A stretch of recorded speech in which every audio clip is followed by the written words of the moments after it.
So, good afternoon, everyone. Good afternoon, friends. Okay. So, welcome to in our Ayurveda reality channel. Okay. चलो. So, आज हम पढ़ेंगे वायु महाभूत. ठीक है. कल हमने पढ़ा था आकाश महाभूत. आज हम पढ़ेंगे वायु महाभूत. तो वायु महाभूत की व्याख्या क्या बोलती है? वायुत्व अभिसंबंधात वायु. वायुत्व अभिसंबंधात वायु. ठीक है. मतलब अ, वायु के साथ जो समवाय संबंध रखता है उसे हम बोलते हैं वायु महाभूत. ठीक है. जो महाभूत वायु के साथ मतलब हवा के साथ समवाय संबंध डायरेक्टली संबंध रखता है उसे हम बोलेंगे वायु महाभूत. ठीक है. पर्याय वायु क्या क्या बोल सकते हैं? इसमें आप इसके पर्याय में आप वाद दोष के पर्याय लिख सकते हो. ठीक है. वाद दोष के जो पर्याय नाम है वो आप यहाँ पे लिख सकते हो वायु महाभूत में. ठीक है. जैसे कि वैसे छाप सकते. ठीक है. मैंने लिखा है वात मरुत अनिल पवन समीर प्रभंजन और बहुत सारे. ओके. इत्यादि. लक्षण दो लक्षण है. पहला लक्षण श्लोक के फॉर्म में, दूसरा लक्षण डायरेक्ट लिख कर चलत हो. ओके. पहला लक्षण क्या बोलते हैं? रूप रहित स्पर्शवान वायु. मतलब एक रूप रहित है और एक स्पर्शवान. दो इसके लक्षण बताए इस श्लोक में. दो लक्षण से बताए वायु महाभूत के. एक रूप रहित और एक स्पर्शवान. तर्क संग्रह का है. रूप रहित मतलब यदि वायु का रूप रहित इतना ही लक्षण कहा जाए तो जो आकाश भी रूप रहित होने से वायु के साथ साथ आकाश का भी ग्रहण हो जाएगा. अगर हम वायु के रूप रहित बात करें तो फिर आकाश का भी रूप रहित हम बात कर सकते हैं. दोनों का एक साथ ले सकते हैं. ठीक है. और स्पर्श हम तो वायु का हम स्पर्श कर सकते हैं. ठीक है. चला तो मतलब वही सेम. वायु का चला तो तब चलने की क्रिया होती है वायु की, इधर से उधर उधर से इधर. ठीक है. चारों तरफ. ठीक है. ये दो लक्षण याद रखो. नेक्स्ट गुण. अब तर्क संग्रह के अनुसार वायु का गुण है स्पर्श. सुश्रुत के अनुसार रज. भाव प्रकाश के अनुसार वृक्ष. वायु वृक्ष गुण प्रेजेंट है. और चरक के अनुसार स्पर्श. प्रशस्त पाद के अनुसार सांख्य पृथकत्व परत अपरत परिमाण संयोग विभाग संस्कार. यहाँ पे आपको परत अपरत और संस्कार दो ही नए लक्षण देखने को मिलेंगे. बाकी ये चार कॉमन कल्पित जो होते वही है. ठीक है. परत अपरत मतलब क्या होता है? पास का वायु परत अपरत हो, दूर का वायु परत हो. जो पास पे वायु है वो अपरत हो, जो दूर का वायु परत हो. ठीक है. और संस्कार मतलब वेग नामक संस्कार वायु में प्रेजेंट होता है. वायु महाभूत में वेग नामक संस्कार प्रेजेंट होता है. याद रखो. ओके. बाकी इसमें आप मैंने जो आकाश महाभूत बताए सेम वायु महाभूत में लागू होगा. तो परिमाण संयुग इनका भी नहीं. ओके. अब हम देखते हैं प्रकार. ठीक है. प्रकार का ट्री डायग्राम देखने का हमें. फिर हमने उत्पत्ति, फिर आयुर्वेद महत्व. ठीक है. चलो.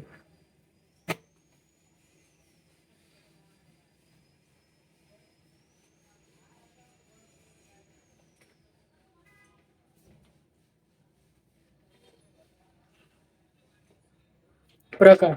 चलो.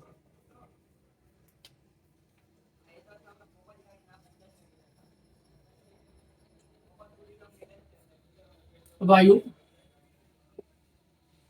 आप भी बताओ ट्री डायग्राम. नित्य,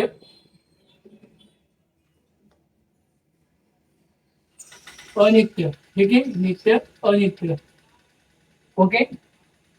नित्य मतलब परमाणु रूप और अनित्य मतलब कार्य रूप. ये परमाणु रूप और एक कार्य रूप. ठीक है. फिर अनित्य की तीन: शरीर, इंद्रिय, विषय. शरीर, इंद्रिय और विषय. ठीक है. ओके.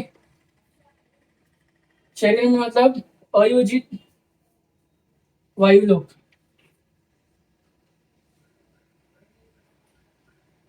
अयोजित वायुलोक.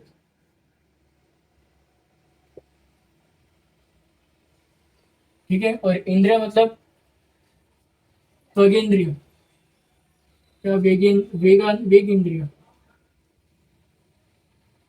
वेग इंद्रिय. ठीक है. और विषय में आएंगे शरीरगत लोकगत. विषय में आते शरीरगत लोकगत.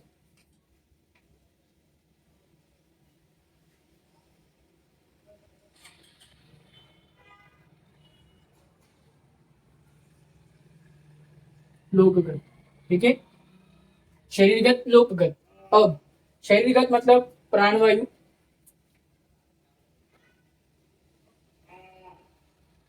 और लोकगत मीन्स वृक्षादि वृक्षादि वायु, मतलब झाड़ू की झाड़ू से जो मिलते हैं वो वायु। और प्राणवायु के भेद, यहाँ पे आपको प्राणी को देखने का है, मतलब वात दोष के प्रकार।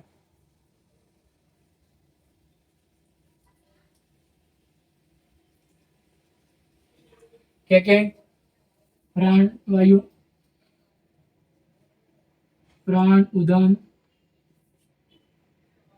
समान, व्यान, अपान। ठीक है, बस इतना। ये है वायु महाभूत के प्रकार। स्क्रीनशॉट ले लीजिए। चलो, सो ये थे हमारे वायु महाभूत प्रकार, मतलब नित्य, परमाणु, अनित्य, कार्य रूप। कार्य रूप में शरीर संज्ञक, इंद्रिय संज्ञक, विषय संज्ञक। शरीर मतलब अयोजित वायु, इंद्रिय मतलब वेग इंद्रिय, विषय मतलब आते हैं शरीरगत, लोकगत। शरीरगत में प्राणवायु, वृक्षादि वायु। शरीरगत के प्राणवायु में 5 प्राण, उदान, समान, व्यान, अपान। ठीक है, ये है वायु के प्रकार। नेक्स्ट हम देखेंगे उत्पत्ति।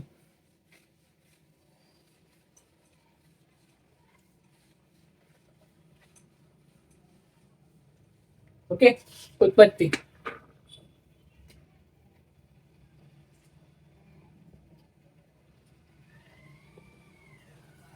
पहली उत्पत्ति सांख्य दर्शन के अनुसार।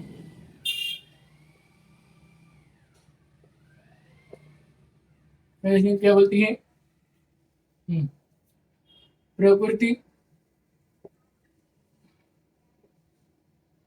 पुरुष, अहंकार। सेम कल की डी डायग्राम।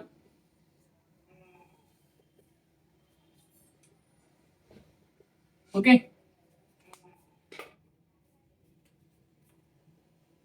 प्रकृति और पुरुष ऐसा आएगा, इधर महत आ जाएगा। ठीक है, और इसमें आएंगे सात्विक, राजसिक, तामसिक, इससे ज्ञानेन्द्रिय प्लस कर्मेंद्रिय प्लस मन, और इससे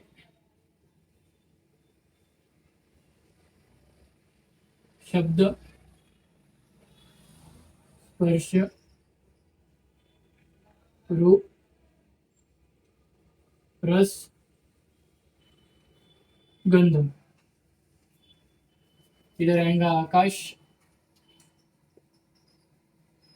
वायु, तेज, जल, पृथ्वी, और स्पर्श को इधर में करके ये संख्या दशक के अनुसार स्पर्श, यह स्पर्श से वायु महाभूत की उत्पत्ति हुई है। ठीक है,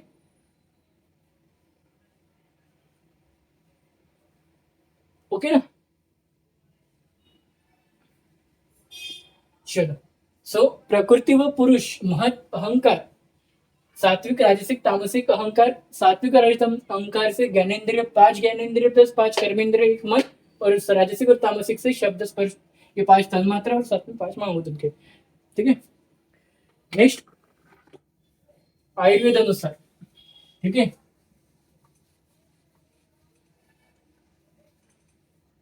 नेक्स्ट आयुर्वेद के अनुसार।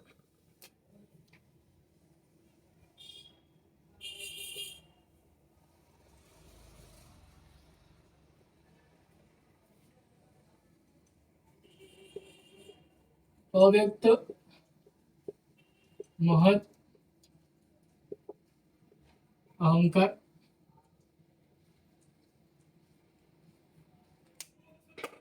सेम, सात्विक, राजसिक और तामसिक।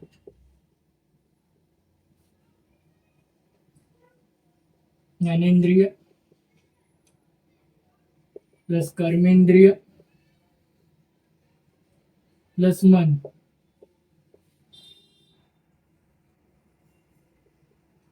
शब्द, स्पर्श, रूप, रस, गंध, ठीक है,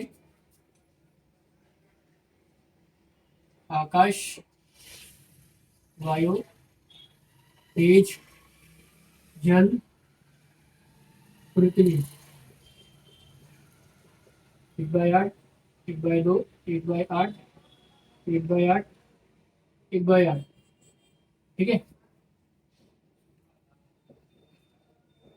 स्पर्श वायु 1/2 भाग स्पर्श से, 1/2 भाग स्पर्श से आयुर्वेद के अनुसार वायु महाभूत की उत्पत्ति हुई है। 1/2 पार्ट ऑफ स्पर्श। ओके, नेक्स्ट, सुश्रुत अनुसार, आचार्य सुश्रुत अनुसार, ठीक है, फिर तैत्तिरीय उपनिषद अनुसार।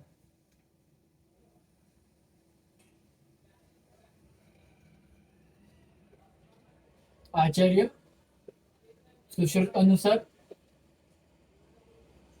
फिर तैत्तिरीय उपनिषद अनुसार, तैत्तिरीय उपनिषद अनुसार, ठीक है, और फिर आयुर्वेद चिकित्सा महत्व, आयुर्वेद चिकित्सा महत्व। ओके, चलो। सो आचार्य सूची के अनुसार रजह, यह गुण से, रजह से उत्पत्ति हुई है, और तैत्तिरीय उपनिषद के अनुसार आकाश से वायु की उत्पत्ति हुई है, ठीक है। आचार्य सूची के अनुसार रज यह गुण से वायु महाभूत की उत्पत्ति हुई है, और तैत्तिरीय उपनिषद के अनुसार वायु महाभूत की उत्पत्ति आकाश से हुई है। और आयुर्वेद की चिकित्सा महत्व की बात करें तो वायुत्मक द्रव्य का सेवन करने से वृक्षता, ग्लानि, गतिशीलता, विशुद्धता, लघुता उत्पन्न होती है। औषध सेवन काल का आधार भी वायु महाभूति होता है, ठीक है। अपतर्पणार्थ वायुत्मक द्रव्य का प्रयोग किया जाता है। शेरस्थ भाव पदार्थों में प्रेरणा, उत्साह, चलत्व ये किसी कारण होता है, वायु महाभूति कारण उत्पन्न होता है। और रसात्मक द्रव्य, तिक्त रसात्मक द्रव्य में वायु और आकाश की प्रधानता होती है। जो तिक्त रस होती है उसमें वायु और आकाश महाभूति की प्रधानता होती है। कट रसक द्रव्य में वायु और अग्नि की प्रधानता होती है, और कष रसक द्रव्य में वायु और पृथ्वी की प्रधानता होती है, ठीक है। तो ये था हमारा शॉर्ट में और इजी वे में वायु महाभूत, ठीक है। जितने पॉइंट्स मैंने कवर किए हैं उतने पॉइंट्स अब अपने नोट्स में बनाइए, ठीक है। उतने पॉइंट्स अपने नोट्स में रहने चाहिए नोट करके, ठीक है, जितने पॉइंट्स मैंने बताए हैं। बाकी नोट्स में तो आपको और एक्स्ट्रा के पॉइंट्स मिलेंगे आपको, ठीक है। ये है मेरे, ये था आज का वायु महाभूत, ठीक है। चलो, तो मैं आज का लेक्चर यहीं पे एंड करता हूँ। लेक्चर को एंड करने से पहले बताना चाहता हूँ 2-3 चीजें। आप सभी को पता है हमारा यूट्यूब चैनल शुरू है,